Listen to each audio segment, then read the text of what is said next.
you doing? Welcome to Centennial College. Here we got the A team over here. I'll let them introduce themselves. Today we're gonna do a quick study on wheel alignment. So enjoy.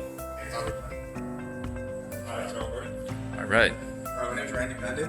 Awesome. I'm Shailene Tran. Awesome. Thank you. What program are you guys in? Automotive power. Well, first year, second year. Second year. All right. Awesome. Nice to meet you guys. I guess we should probably get started then, eh? All right. Cool. Hey guys, so today we're talking about wheel alignment. So why do we need wheel alignment? We need wheel alignment for stability, control, the wear and tear, and preserve tire life. Preserving tire life is important because when you're driving your car and your wheel alignment's off, you can have cupping, feathering, or you can just rot out your tires really fast. We also have a pre-alignment checklist. Our pre-alignment checklist is really important before we start our actual alignment. For our tire pressure, you have to make sure your tire pressure is set at the right adjustment because that could be a factor of why your alignment can be off. Tire wear, just like preserving tire life, you can cause cupping or, once again, rotting out your tires before its actual lifespan is due. Suspension check is really important because when you lift up the car, we're going to see if our suspension components are to spec. If they're not to spec, then that could be a problem with the wheel alignment. Ride height is very important. Only because some people ride aftermarket suspension such as coilovers. This can play an important factor to distribute weight evenly.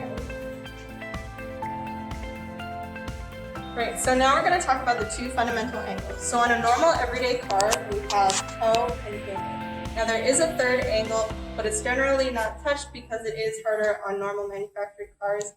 We just don't really touch it much in case. The only time it would be affected is if there is an issue with component. Like a collision. Yeah. Right. So here we have toe, and you can have three versions. You can have zero toe, toe in, or toe out, and we call it toe because it's just easier to understand. So toe is responsible for the direction that your car would go in and also centering. So with zero toe, you can see it as your toes would be facing straight forward. And if we had toe in, it would be your toes are facing each other, and that would be considered positive, or again, toe in. Or if we have our toes facing outwards, it would be considered negative toe to whatever degree, and it would be considered toe out. So the second angle that we have is camber, and camber is responsible for cornering stability, so obviously when you're driving and going around corners. And second for camber, one thing to note is that the more camber you increase, the less of tire wear you'll have just for the life. And so we can have, again, as with toe, we have three different versions. So you can have zero camber, where your tires are facing straight forward. It would be considered 0 degrees. And the purpose of this would be to lengthen or elongate your tire life. Now, second, we have positive camber. So this would be for a light steering effort, but this is mostly connected to tractors. And this is when your tires would sort of be angled outwards or leaning outwards, and this would be considered a positive camber to whatever degree. So that's the top of the tire, right? And then we also have negative camber, and this would be the top of the tire, the bottom of the tire, and the ground. And when they are leaning in, then it would be negative to whatever degree, and this would be specific to cornering stability and grip. If you increase your negative camber, it would mostly be for performance-oriented vehicles and increased handling.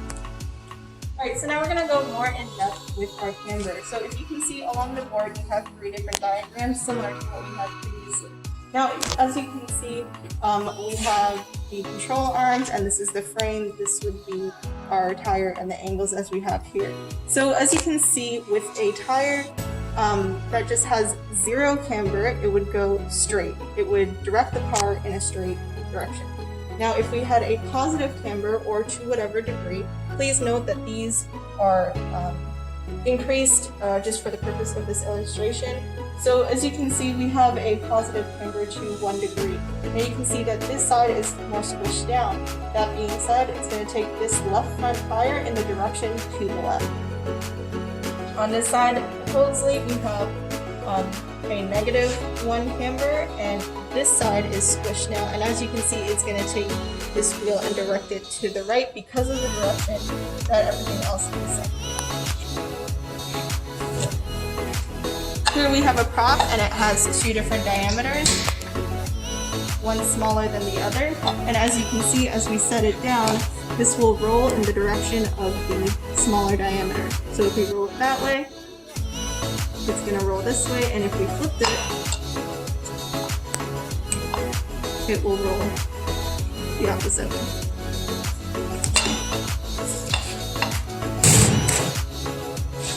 Now, if we were to take an item with the same diameter on both sides and we were to just roll it, that would represent your zero camber, as it would just go in a straight line.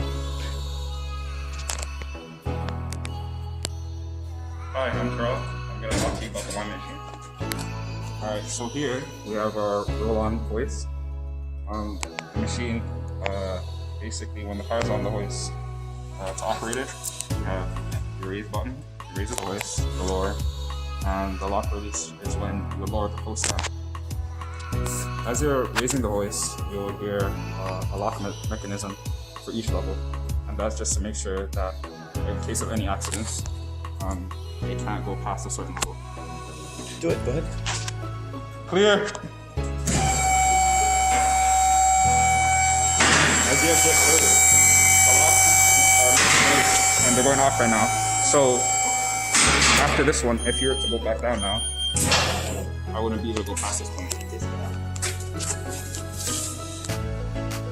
Alright, here we have the slip plate locks. Slip plate locks are used so when you're adjusting the camber or toe, it's easier to make the adjustment and so you don't have to fight against the wheels and the weight. So right now, the slip plate lock is unlocked.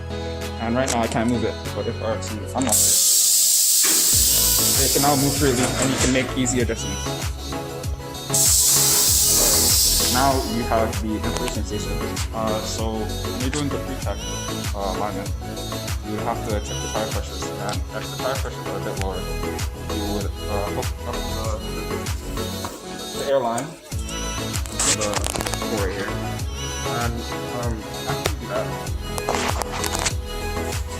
you just set it to whatever number is on the driver's side of the label. Now we're talking about the actual prep for the alignment. This is the target you put on the wheel hub. So it's back in the day you would have to make 3 adjustments to this, but now it's a lot simpler. So first you just have to line it up by tie, and you put it on the wheel hub, and you lock it in place from here.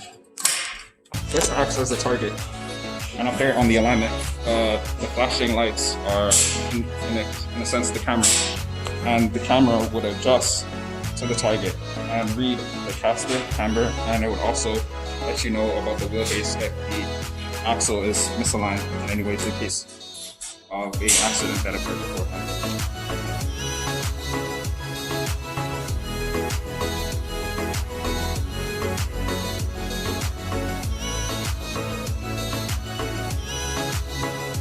Okay, so after your pre-alignment check with tire preferences and condition, you're supposed to set up the vehicle on the computer, and you'll be looking for things to enter such as the VIN, mileage, even the customer order.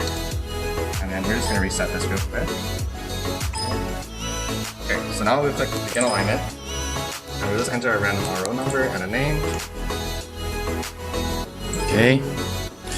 And right now we're just going to look for information for the vehicle. So we're gonna scan the VIN, which is located on the driver door.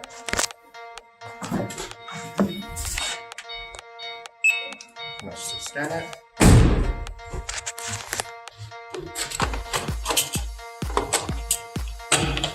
VIN's in there. License plate, we'll just put something random for now.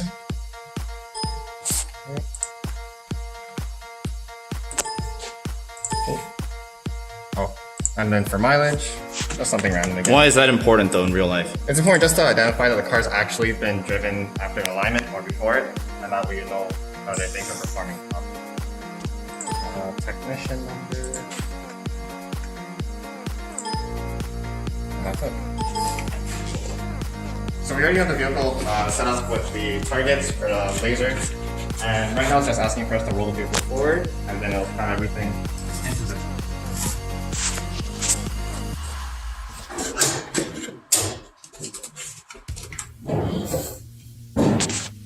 Alright, so using the tire for leverage, just rotate the tires forward so that it lines up on the caster plates. And there's going to be a target on the screen that you're supposed to aim for, and it'll click check. You're supposed to set up on the caster plates. It's going to ask you to install the brake pedal compressor. And this is rod with a leverage piece on it. You step inside the car. Hit the brake pedal just so the brakes are engaged, and this prevents the car from moving forward or backwards while the caster swing is happening.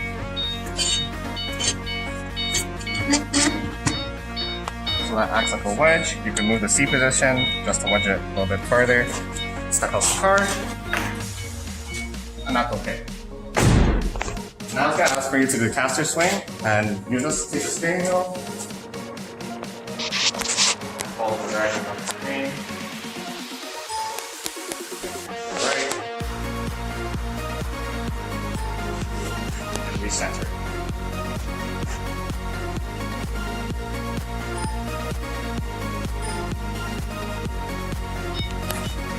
So before you continue with your adjustment, you need to center the steering wheel relative to what your tie rod settings are in terms of steering. So I'm just going to do that real quick. It's okay to sit inside the car. It's just so you can make sure the steering wheel is level properly. So it's basically level as I have it already. Make sure it's sitting okay. And then once again, it's just another wedge. So as you can see here, now we have a real life example of what we were talking about earlier. So you can see we have our camber, a caster, and our toe. So if we were to zoom into any of the wheels, you can see that the toe is a negative, and therefore, as we mentioned before, it would be a toe out.